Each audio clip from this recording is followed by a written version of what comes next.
You ever look at something in life and think, how did we get here? Why do so many good, thoughtful, incredible women end up chasing men who barely lift a finger for them? It's not weakness. It's not foolishness. It's something deeper, something human.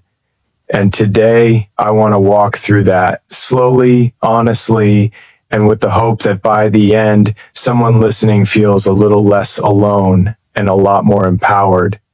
There's something almost haunting about the way emotional scarcity pulls at people. It's subtle, quiet, and yet powerful enough to bend someone's entire sense of judgment. When someone offers only fragments of affection, tiny sparks instead of steady warmth, the human heart has this strange way of leaning toward the flicker instead of searching for the fire. It's not because people enjoy pain or crave disappointment. It's because scarcity creates the illusion of value. When something is withheld, it automatically feels more important, more meaningful, more worth chasing, especially when that something is someone's attention. Most people don't even realize it's happening. They think they're choosing freely, that their feelings are grounded in something deep, something profound. But in reality, the brain responds to unpredictability the same way it responds to a slot machine. You pull the lever, you wait, and every once in a while, just enough to keep you hooked, you get a reward. Maybe it's a text that finally comes after hours of silence. Maybe it's a gentle moment after days of distance. Maybe it's a sudden compliment that makes your chest warm because you have been starving for just one sign that your effort means something. It doesn't matter how small it is. When affection becomes rare, it becomes addictive. People often think love is the force driving this kind of chase, but it's not love. It's anticipation. It's uncertainty. It's longing mixed with a desperate hope that maybe, just maybe, the next moment will be different. And when that moment arrives, no matter how unreliable it is, it feels bigger than it really is. It feels earned. It feels special. It feels like a breakthrough when really it's just another spin on the wheel. I once knew someone who spent months waiting for a man who almost never showed up for her. But every now and then, at the exact moment she felt ready to walk away, he'd drop a tender message, crack a small joke, share a piece of vulnerability, and she'd light up.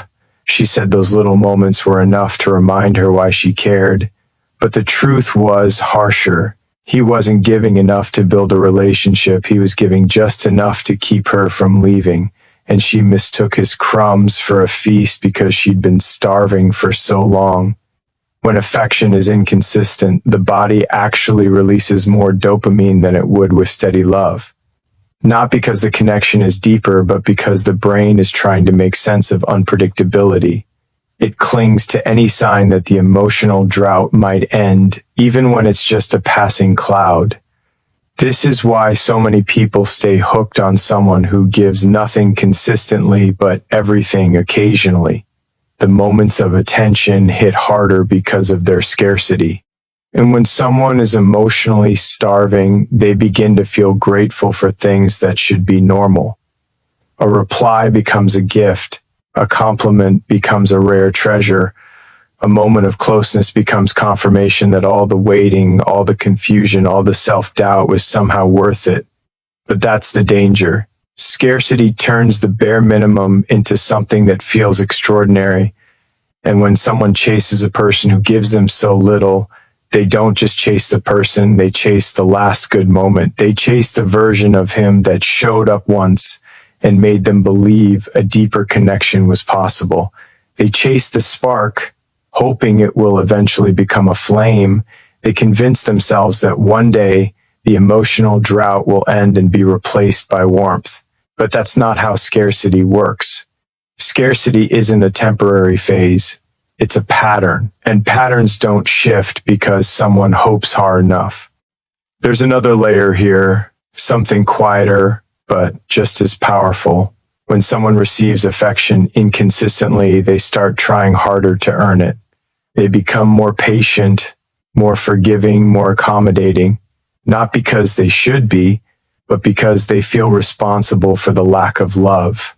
They think if they change themselves, if they just become better, more patient, more understanding, then maybe the person they're chasing will respond differently.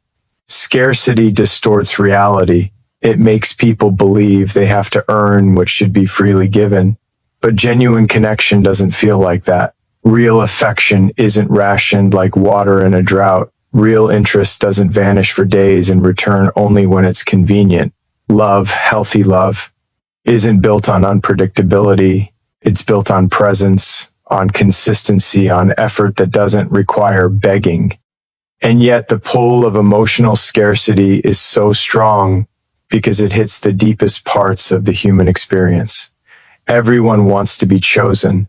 Everyone wants to feel special. Everyone wants to believe that the person they care about cares just as deeply. When someone withholds affection, it's easy to interpret the rare moments of attention as proof of hidden love. It's easy to imagine that their inconsistency is a sign of fear or vulnerability or something mysterious, but more often it's just a sign of disinterest or worse, emotional selfishness. The painful truth is this: someone who values you doesn't make you guess. Someone who values you doesn't make you wait for the smallest scrap of affection. Someone who values you doesn't turn love into a reward you have to chase. Still, the pull remains. It remains because the heart wants to believe the story it's already invested in. It remains because hope is powerful. It remains because inconsistency feels like mystery, and mystery feels like depth, even when it's just chaos wearing a disguise. But there comes a moment, a quiet internal shift, where someone realizes that the affection they're chasing isn't worth the pain it causes. A moment where the thrill of maybe tomorrow no longer outweighs the cost of definitely not today. And in that moment, the spell of emotional scarcity breaks. You can almost feel your chest expand. You can feel your breath return. You start to understand how small those special moments really were. You begin to see that nothing rare is beautiful if it only arrives to keep you from leaving. People deserve love that doesn't disappear, love that doesn't have to be earned through waiting, worrying, or proving. Love that shows up, love that stays, love that is consistent, not because of magic, but because of choice. And the moment someone realizes that scarcity isn't a sign of value, but a sign of misalignment, that's the moment they stop reaching for the slot machine and walk towards something real. There's a part of us deep down that carries echoes of old wounds. These are not just memories, they are imprints, patterns we learned before we even knew who we were, before we even knew how love was supposed to feel. And sometimes those echoes guide us without us even realizing it, like invisible currents beneath a calm surface, quietly steering us toward people who reflect what we have always known, even when it hurts. Think about it. If a child grows up learning that affection is conditional, that love must be earned, that it arrives sporadically or disappears without warning, those lessons carve themselves into the way the heart interprets connection. Later, as an adult, they may seek out someone distant, unavailable, or inconsistent, and it feels familiar. It feels safe, painfully safe. The heart recognizes the pattern because it has practiced it for years.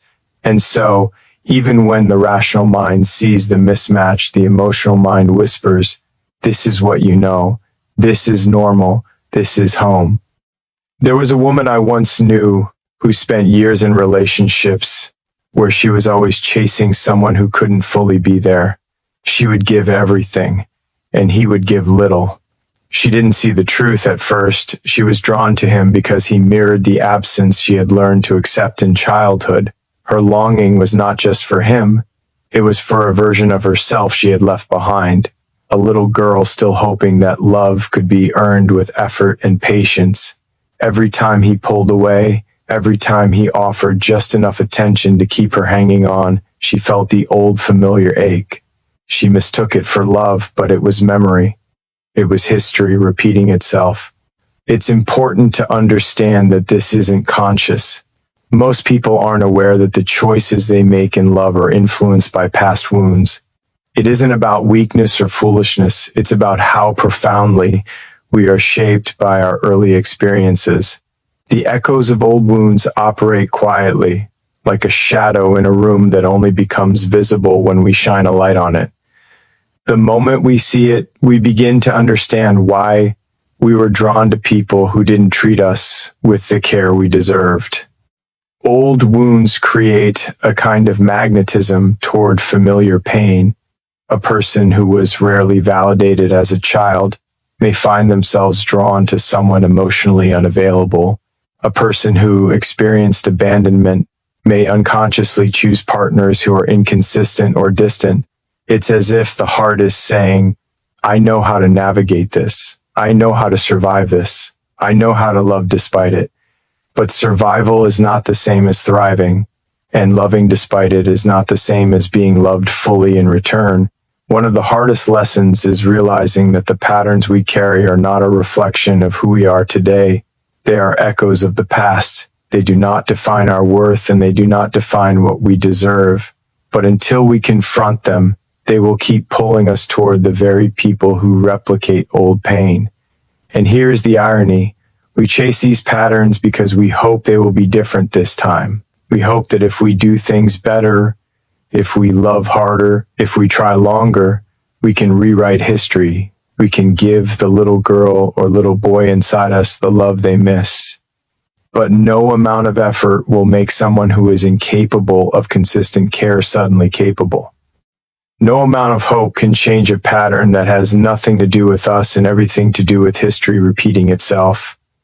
There was a story shared by a therapist I respect. She talked about a woman who would always fall for men who were emotionally distant. She had a father who was present physically but absent emotionally, and she didn't even recognize how much she was seeking the same dynamic decades later. Every time a man withdrew or failed to meet her, she felt the same old ache, the same familiar longing, and she interpreted it as love instead of recognition of her past. When she finally understood the connection between her early experiences and her adult choices, she started to break the cycle. She didn't stop wanting love, but she stopped chasing the wrong versions of it. That is the power of seeing the echo for what it is. It doesn't remove the desire for connection, but it redirects it towards someone capable of meeting it fully. Old wounds also make us vulnerable to illusions.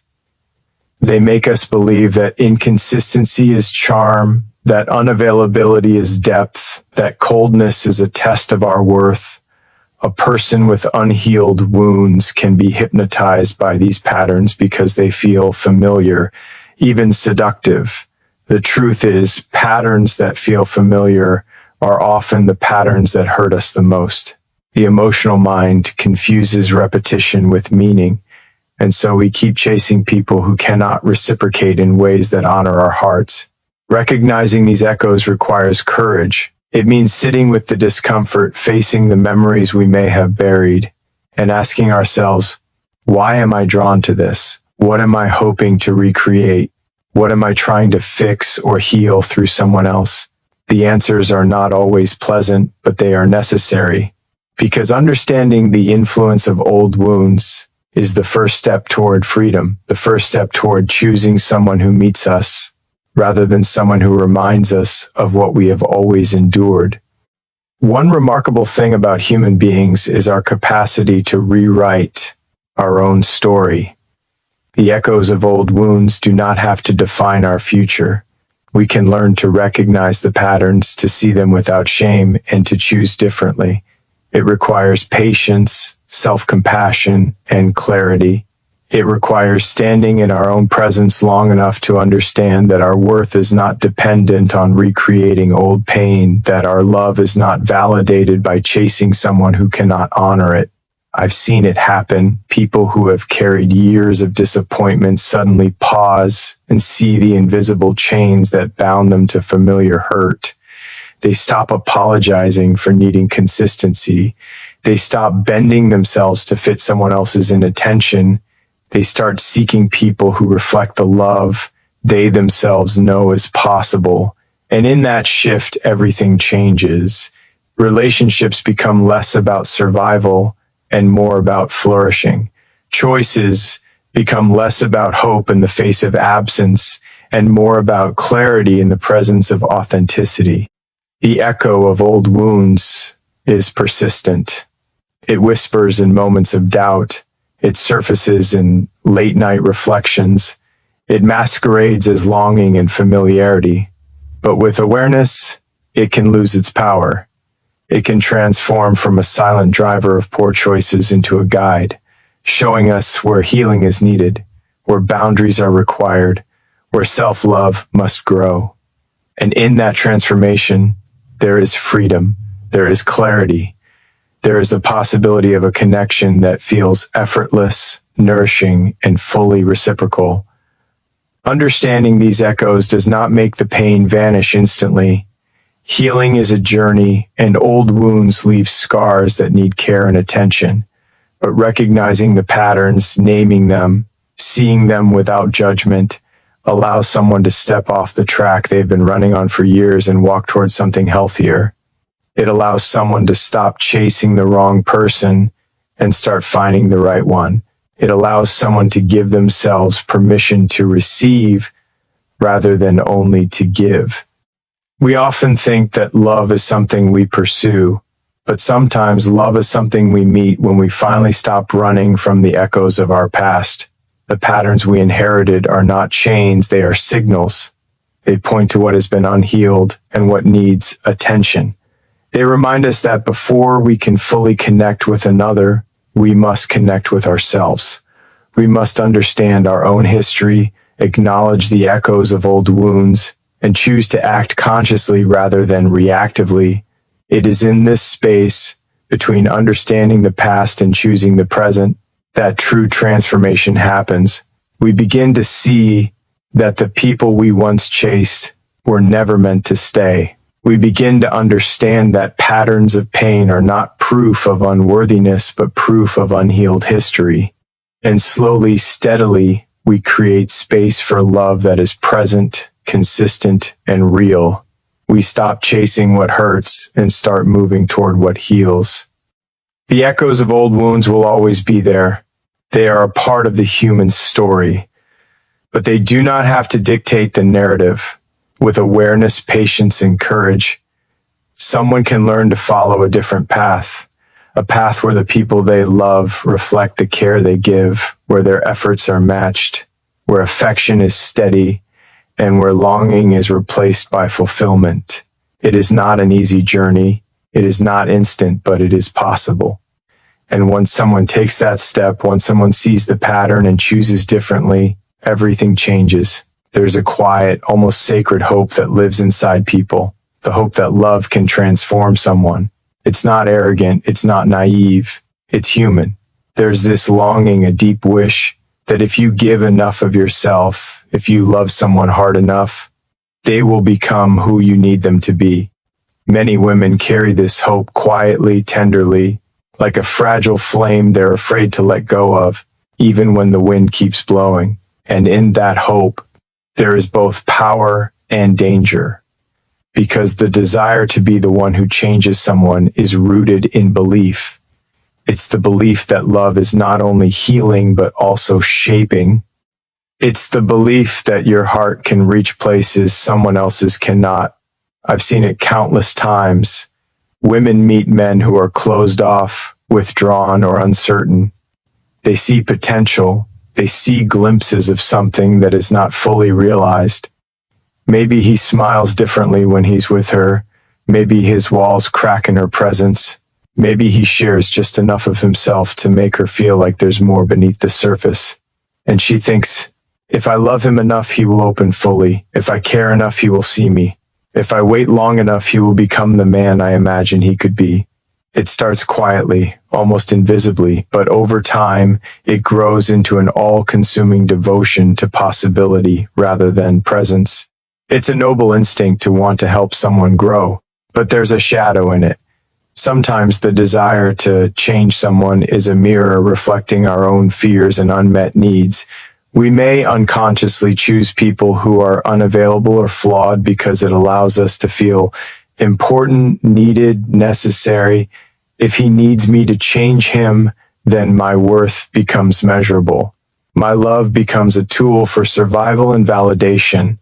And in that dynamic, the love we give starts to lose its freedom and becomes a form of quiet sacrifice, often unrecognized by the person we hope to change.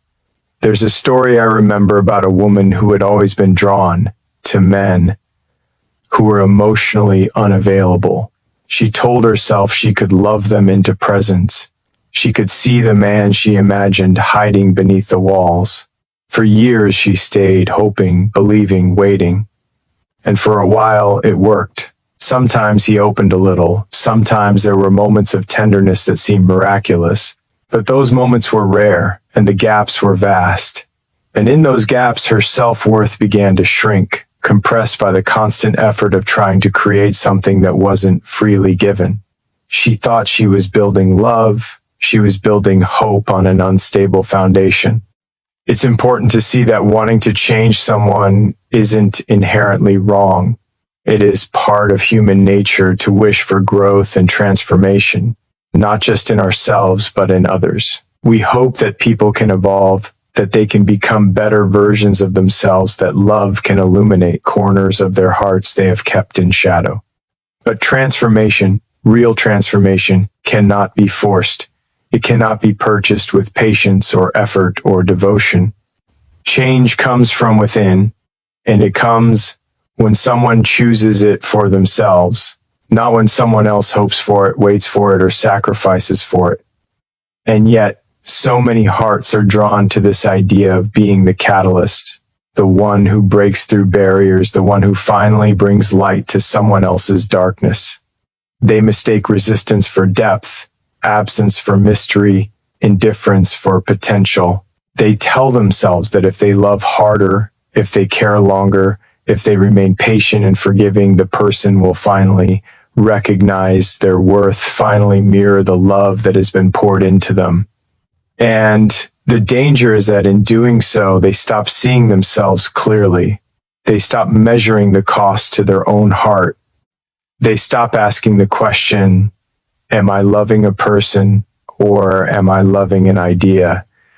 I think about the countless people who have stayed in relationships, sometimes for years, trying to nurture a spark in someone who never intended to shine consistently. They bend themselves, modify themselves, soften their edges, hide their needs, and suppress their feelings, all in service of a hope that is never fully realized. Every compromise, every sacrifice, every act of patience becomes a silent plea for recognition, a quiet prayer that the person they love will finally arrive. And when the arrival doesn't come, they feel failure. They feel as if their love was not enough, as if their efforts were wasted, as if their worth is tied to someone else's evolution. The truth is, someone else's capacity to change is not a reflection of your value.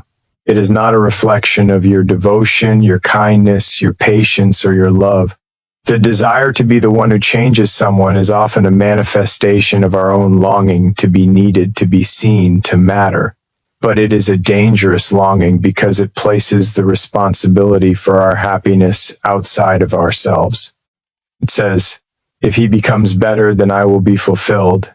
If he loves fully, then I am worthy. If he opens up, then my life makes sense. And in that equation, we surrender our power. We exchange our presence for potential, our joy for hope. I remember a woman who told me she stayed with a man for nearly a decade, convinced that she could be the one to change him. She believed in the version of him that existed only in her mind, the version that was attentive, kind, emotionally present. She invested everything, her time, her energy, her love. And yet, the version of him that actually existed never matched the one she imagined. The relationship became a series of compromises, a life of quiet exhaustion, a slow erosion of self-respect. When she finally let go, she realized that she had not failed. She had loved fully, but she had loved someone who was never capable of receiving that love in the way she needed. And in that release, she discovered the freedom to love herself, the clarity to recognize what was real, and the courage to seek someone who was capable of giving as fully as she could. It's a hard lesson, one that many learn only through pain. We hope, we wait, we invest, and sometimes the person we care for never changes. And yet the desire to be the one who changes someone is also a reflection of courage. It is proof that the heart can hope, that it can endure, that it can imagine something better. The challenge is to redirect that courage inward, to transform hope into self-awareness, to shift patience from waiting for someone else to investing in oneself. True love, the kind that heals and nourishes, does not require us to change another person. It meets another person fully as they are and is met fully in return. Many women I've spoken to describe the moment they finally recognize this truth. It's quiet. It may come after years of trying, or months, or even weeks, but when it comes, it is undeniable. They realize that no matter how much they give, no matter how patiently they wait, no matter how much they hope, someone else's change is not their responsibility. They begin to see that their value is not tied to someone else's evolution, that love cannot be measured by the transformation of another, and that the most profound work is in loving themselves fully, without compromise, without expectation, without sacrifice of their own needs. The desire to be the one who changes someone can be transformed. It can become a quiet awareness that growth is possible, that change is personal, and that love is reciprocal. It can become the understanding that the person you give your heart to must already be capable of meeting it. The hope that once drove chasing, the hope that once fueled waiting, can be redirected into hope for oneself. A hope that your life will reflect the love you deserve, that your choices will reflect your worth, that your presence will never be diminished by someone else's inability to rise to it. And so the desire to be the one who changes someone, when understood and redirected, becomes a tool for liberation rather than a trap. It becomes a mirror, reflecting the need for self-respect, self-love, and clarity. It becomes a reminder that love is not something to earn from someone else's transformation, but something to experience with someone who already has the capacity to give it. It becomes a quiet, steadfast truth. You cannot fix someone else. You can only honor yourself and allow the people who meet you fully to enter your life. The longing to change someone is deeply human, and it will always exist in some form. It is born from hope, from empathy, from the courage to believe in the potential for growth. But when it drives us to chase, to sacrifice, to wait endlessly for someone else to evolve, it becomes a quiet form of suffering.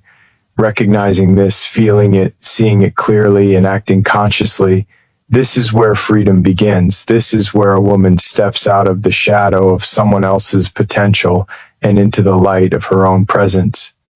This is where she begins to live fully, love fully, and choose fully, unburdened by the weight of someone else's inability to meet her where she is. There's a quiet fear that sits in the hearts of many people, almost like a shadow that never leaves. It's the fear of being alone. Not alone for a few minutes, not the solitude that allows reflection or rest, but the kind of aloneness that feels like emptiness, like absence, like being untethered in a world that moves fast and cares little. It creeps in slowly, often unnoticed, until it becomes a guide, steering decisions, shaping desires, and quietly convincing someone to settle for less than they deserve. Many women find themselves chasing men who cannot fully love them, not because they are foolish or weak, but because the fear of being alone whispers that this is better than facing the vast silence of solitude.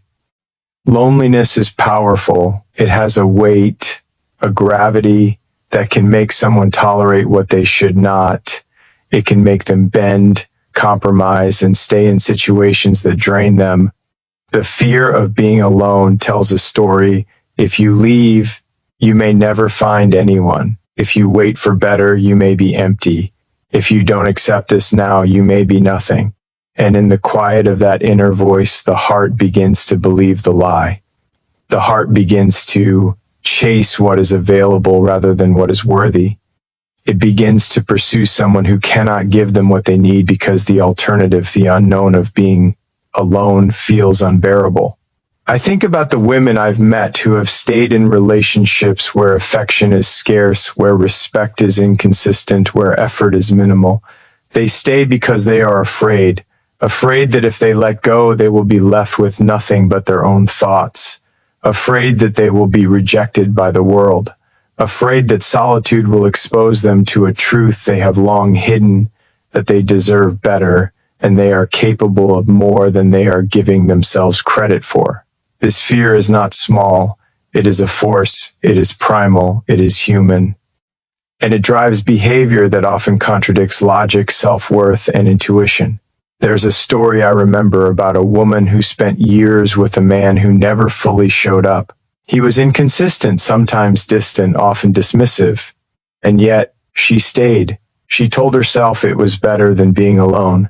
She told herself that someone was better than no one, that the gaps in affection could be tolerated because they were temporary, that the silence could be managed because it was only for now. And she clung to these beliefs, not realizing that in doing so, she was slowly losing touch with herself. She was sacrificing her own happiness for the illusion of connection, mistaking mere presence for love. The fear of being alone is so persuasive because it disguises itself as realism. It tells people to accept what is available because perfect love is rare, because waiting is dangerous, because time is slipping away. And in its cunning, it can make the heart believe that settling is a form of wisdom, that chasing someone who does not value you is a survival strategy. It can twist hope into fear, longing into anxiety, and love into tolerance of mediocrity. The mind rationalizes, the heart complies, and the cycle continues. But the irony is that being with the wrong person often feels lonelier than being alone. When someone is with someone who does not value them, who does not respect them, who does not meet their emotional needs, the loneliness intensifies. The silence between two people is heavier than the silence of one. The absence of care is louder than solitude. The hollow compromise is more painful than the quiet of self-reflection. And yet, the fear of being alone keeps them tethered to the very thing that deepens the emptiness. Understanding this fear requires honesty. It requires looking at the ways we have allowed it to shape our choices, the times we have accepted crumbs instead of abundance, the moments we have silenced our own needs to avoid facing the void. The fear of being alone is powerful, but it is not invincible. It can be acknowledged without surrendering to it. It can be seen, felt, and understood without allowing it to dictate life's most important decisions. Recognizing the difference between loneliness and solitude is key. Loneliness is a fear-driven state. Solitude is a space for growth, reflection, and self-discovery. Loneliness pushes us toward the wrong people. Solitude invites us toward the right life. I've met women who, after years of chasing someone inconsistent, finally chose solitude. They feared it at first. They worried it would be unbearable, that the silence would break them, that the absence would consume them. But as the days passed, they realized something profound. Being alone was not emptiness, it was space. Space to breathe, space to grow, space to remember who they were before they allowed fear to dictate their choices. They began to see that their value was not dependent on another's presence, that their heart was whole even without someone to share it, that they could cultivate joy, purpose, and love within themselves first. The fear of being alone also teaches a lesson about courage. To face solitude is to face oneself, stripped of distractions and dependencies. It is to confront old patterns, unhealed wounds, and unspoken needs. It is to acknowledge that you have been running from yourself in the pursuit of someone else. And in that confrontation, there is growth, there is clarity, there is the realization that being alone is not a punishment, but a choice that restores dignity, autonomy, and self-respect. There's a subtle shift that happens when someone steps out of fear and into intentional solitude. The fear doesn't vanish completely, but it loses power. The heart begins to understand that connection is not about avoidance of loneliness. It is about alignment with someone who respects, cherishes, and values them fully. The mind realizes that patience and self-worth are stronger than anxiety and neediness. The soul discovers that being alone can be peaceful, fulfilling, and even exhilarating. The absence that once terrified becomes a sanctuary, a place where one can recalibrate, heal, and prepare for love that truly mirrors the value within.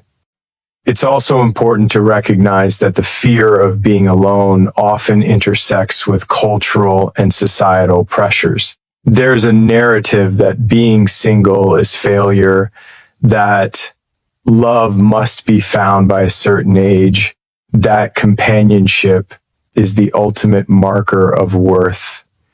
These pressures can intensify fear, making someone more likely to settle for a person who does not value them. But these narratives are illusions. They are external voices, not truths of the heart. True fulfillment comes from aligning choices with inner value, not external timelines. Choosing someone who cannot meet you fully is not safety. It is avoidance of the courage needed to face your own life authentically. Many women I've spoken to describe the turning point vividly. It's not dramatic. It's quiet. It's a moment when they realize that the ache of unreciprocated effort is heavier than the quiet of solitude. It's when they understand that being alone is not failure, but freedom. That fear, which once ruled their choices, can be acknowledged, felt, and set aside. That love does not require compromise of self-worth. That waiting for someone capable of full presence is not wasted time. It is honoring their own value. The fear of being alone can also be transformative. When faced directly, it becomes a teacher, guiding someone towards self-awareness, self-love, and discernment. It reminds them to ask the hard questions. Am I staying because of love or because of fear? Am I giving because I want to or because I'm afraid of being alone? Am I chasing presence or am I chasing absence disguised as hope? These questions are not easy, but they are necessary. They illuminate the path away from chasing someone who does not value you and toward cultivating a life that honors your worth, desires, and emotional needs. Choosing to face the fear of being alone does not mean rejecting love. It does not mean shutting the heart down. It means creating the space to recognize what is real and healthy. It means refusing to settle for someone who is inconsistent, indifferent, or unavailable. It means understanding that the ache of solitude is temporary, but the growth, clarity, and empowerment it fosters are lasting. And when that choice is made, when someone steps into themselves fully, they begin to attract people who reflect their value, who meet them where they are, who are capable of giving the love they have always deserved. The fear of being alone will never completely disappear. It is part of the human experience. But when it is acknowledged, respected, and confronted, it can lose its power to drive poor choices. It can be transformed from a source of anxiety into a source of insight, courage, and freedom. It can guide someone to let go of relationships that do not honor them, to embrace the quiet of their own company, and to create a life filled with purpose, self-respect, and love that is reciprocal. The journey is not easy, but it is necessary. It is in facing this fear that one discovers that being alone is not the enemy. It is the pathway to the love, respect, and life they have always deserved. The fear of being alone shapes decisions quietly, relentlessly, and often invisibly. But when confronted with awareness, patience, and courage, it becomes a catalyst for transformation. It teaches the value of presence, both within oneself and in connection with others. It shifts priorities from neediness to self-respect, from avoidance to intentional choice, from fear to empowerment. And in that transformation, someone discovers a profound truth that love is never about avoiding solitude, but about finding connection that honors, values, and mirrors their heart fully. There's a quiet hope that lives in the heart of many people, almost like a whisper in the dark.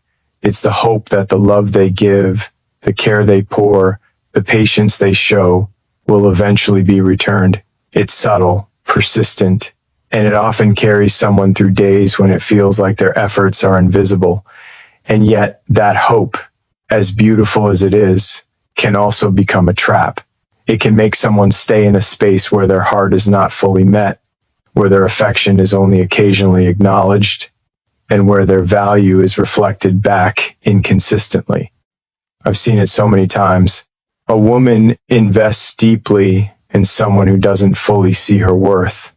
She gives freely, hoping that eventually he will recognize it.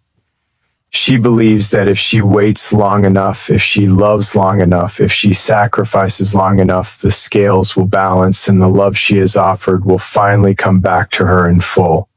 And in the quiet of that hope, she finds courage, she finds resilience, she finds reasons to stay when leaving would be easier, and yet she is often unaware of the cost her heart is paying while she waits. Hope is a powerful force. It keeps us moving, it keeps us believing, it keeps us invested in life and in people. But when hope is directed towards someone who is not capable of fully meeting us, it can blind us to reality. It can twist longing into justification, inconsistency into charm, absence into depth.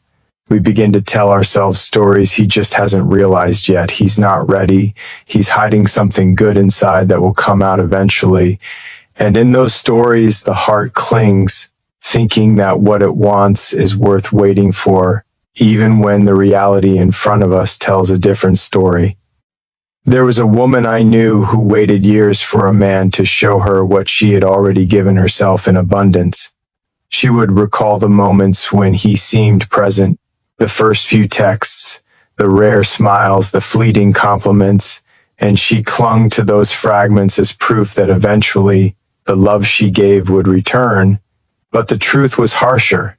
He wasn't withholding affection out of circumstance, he was withholding it out of choice, and no amount of hope, patience, or effort could change that. Her heart had been investing in a possibility, not a reality. The hope that love will eventually be returned is deeply human. We are wired to seek connection, to believe in reciprocity, to trust that effort and care will be recognized. And often it works. But when it doesn't, it can keep someone tethered to the wrong person, to the wrong relationship, to a dynamic that slowly erodes self-worth. The heart mistakes potential for presence, possibility for reality, and flashes of attention for proof of love. And in doing so, it sacrifices clarity, peace, and the chance to be seen by someone who truly values them. Hope is necessary, but it must be grounded in reality. Love is not a transaction in which effort guarantees return. It is a mutual presence, a meeting of hearts that chooses each other consistently, fully, without condition. The moment someone begins to recognize that the love they give is not being met in kind, the hope that drives the chase can transform into wisdom. The heart learns to pause, to reflect, to honor itself, and to redirect its energy toward connection that is reciprocal rather than aspirational. Waiting for love to be returned is not inherently wrong. It is the hope that makes us human. But waiting for someone who is unwilling or unable to return it fully is a quiet erosion. The heart deserves more than fragments. The heart deserves reciprocity, care, and presence. And when someone begins to understand this, The hope that once tethered them to uncertainty becomes the compass that guides them towards someone capable of meeting them fully, without condition, without doubt, and without reservation. Hope is beautiful, but it must be wise. It must recognize when to persist and when to redirect. And the moment that clarity arrives, the heart learns that love is not about chasing return. It is about choosing alignment. It is about giving to those who are ready to meet us where we are, not holding on to someone who only offers the promise of what might be someday. In that shift, hope transforms from longing into liberation, and the heart finds peace, strength, and the space to receive the love it has always deserved. So why do women chase men who don't value them? Because they're human, because they hope, because they're carrying history, because they're wired for connection, because their heart is trying so hard to be seen. But here's the shift that changes everything. Love is not proven through pursuit. Love is proven through presence. The right person won't make you chase them. They won't make you beg for what should be freely given. They won't make you shrink to fit inside their indifference. You deserve love that walks toward you, love that stays, love that feels like oxygen, not a game you're always losing. And the moment you realize your worth is higher than someone's inconsistency, that's the moment everything in your life begins to change.